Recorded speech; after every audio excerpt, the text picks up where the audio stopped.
Chapter 16 of Mental Chemistry by Charles F. Hannell. Psychology. The observation and analysis, knowledge and classification of the activities of the personal consciousness, consisting of the science of psychology, has been studied in colleges and universities for many years. But this personal or conscious, self-conscious mind does not by any means constitute the whole of the mind.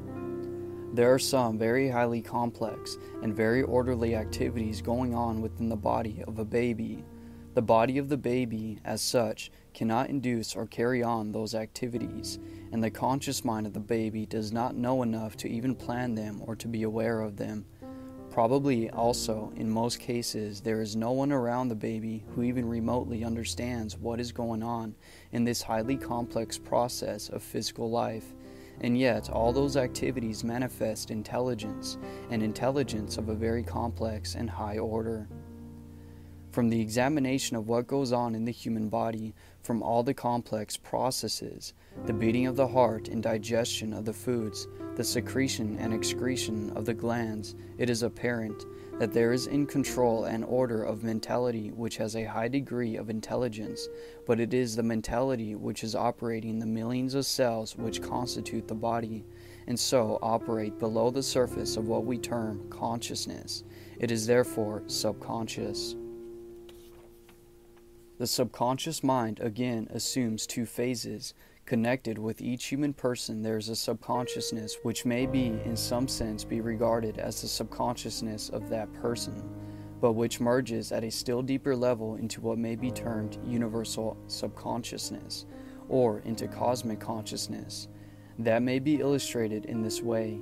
If you will think of the waves on the surface of Lake Michigan, insofar as they are above the level of the troughs, as standing for so many personal mentalities, and then, if you will think of a small body of water not rising above the surface, but in some degree running along with each wave and merging indistinctly at the bottom into the great unmoved mass below, which may be thought of as the deepest level, then those three levels of the water in the lake may illustrate to your personal consciousness or self-consciousness, personal subconsciousness, and universal subconsciousness or cosmic consciousness. Now, out of cosmic consciousness springs personal subconsciousness, and out of that in turn, or in connection with it, rises personal consciousness. At the beginning of the experience of the child, its government is almost wholly from subconsciousness, but as it goes on, it becomes aware, maybe unconsciously, but still in a degree aware of the presence of laws of consciousness which manifest as justice, truthfulness, honesty, purity, liberty, loving, kindness, and so on, and begins to relate itself to them and to be governed by them more and more. The first thing to note is that, while this mental action is going on continuously, we are normally quite unconscious of it. For this reason, it is known that the subconscious department of the mind to distinguish it from that part which functions through the senses, of which we are conscious, and which we call the self-conscious. The existence in the body of two distinct nervous systems, the cerebrospinal and the sympathetic, each with its own field of operation and its specific functions, prepared us for these two mental departments. The cerebrospinal system is used by the self-conscious and the sympathetic by the subconscious, and just as we find in the body that, while the functions and activities of the two nervous systems are different, provision has been made for very close interaction between the two, so we will find that, while the functions and activities of the two mental departments are different, there is a very definite line and activity between them. The main business of the subconscious mind is to preserve the life and health of the individual. Consequently, it supervises all the automatic functions, such as the circulation of the blood, the digestion, all automatic muscular actions, and so on. It transforms food into suitable material for bodybuilding, returning it to conscious man in the form of energy. Conscious man makes use of this energy in mental and physical work, and in the process uses up what has been provided for him by his subconscious intelligence. The action of the subconscious is cumulative and may be illustrated in the following manner.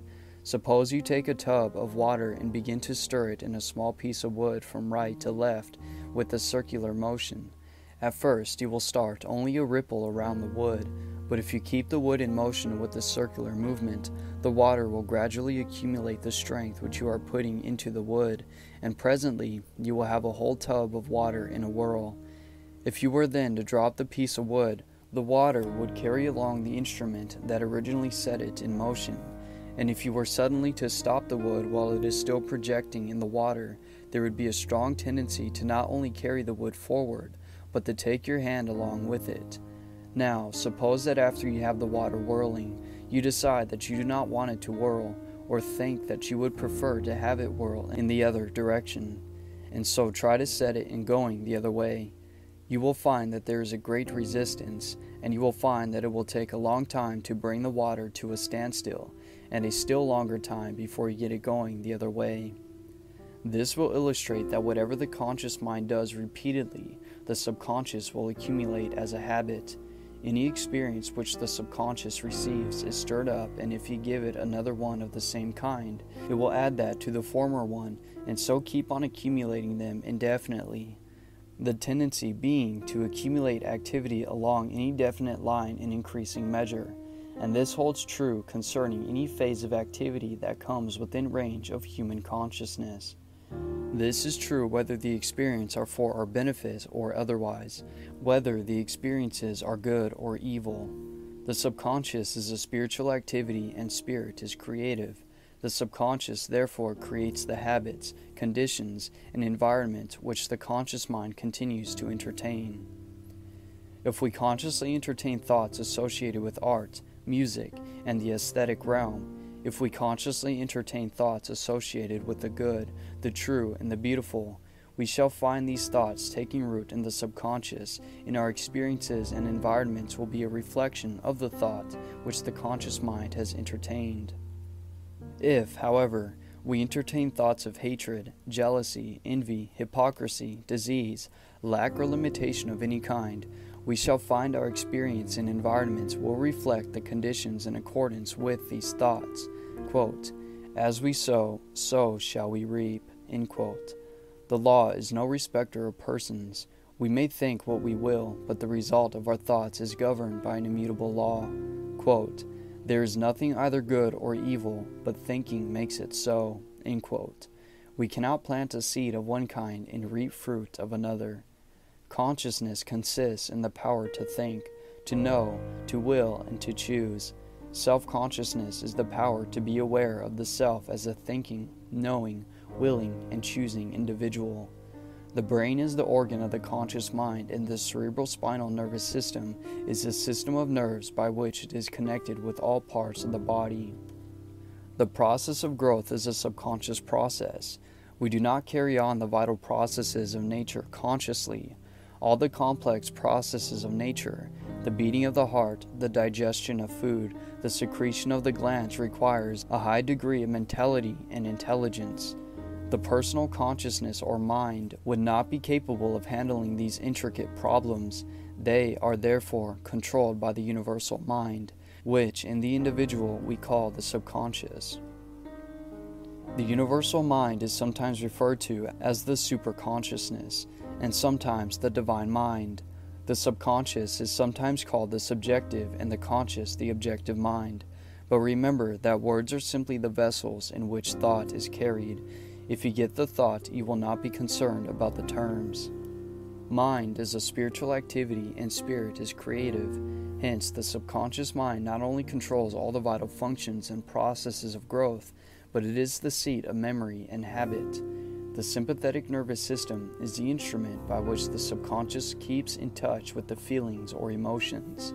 Thus, the subconscious reacts to the emotions, never to the reason. As the emotions are much stronger than the reason or intellect, the individual will therefore frequently act in exactly the opposite manner from what the reason or intellect would dictate. It is axiomatic that two things cannot occupy the same space at the same time. What is true of things is true of thoughts.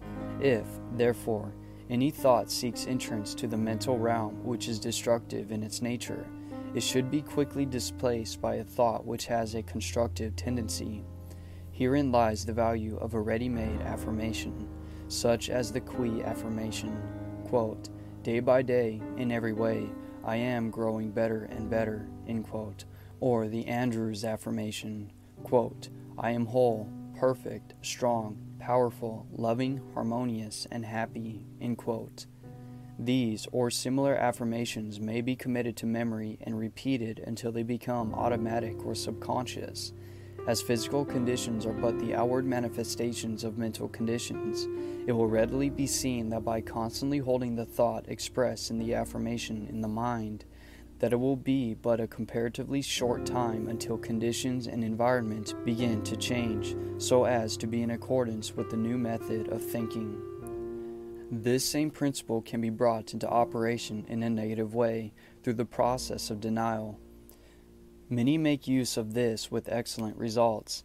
The conscious and subconscious are but two phases of action in connection with the mind.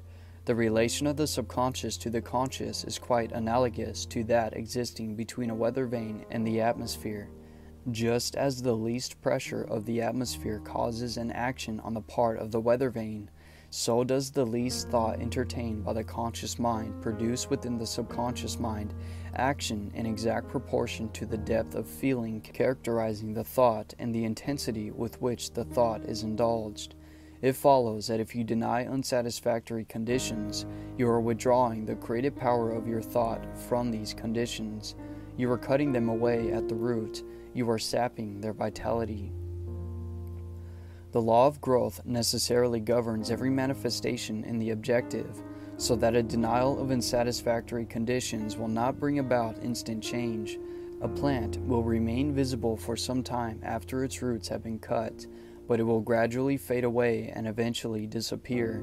So, with the withdrawal of your thought from the contemplation of unsatisfactory conditions will gradually but surely terminate these conditions. This is exactly an opposite course from the one which we would naturally be inclined to adopt. It will therefore have an exactly opposite effect to the one usually secured. Most persons concentrate upon unsatisfactory conditions, thereby giving the condition that measure of energy and vitality which is necessary in order to supply a vigorous growth. Quote, "The stars come nightly to the sky, the tidal waves come to the sea. Nor time nor space, not deep nor high, can keep my own away from me." End quote. John Burroughs. End of chapter 16.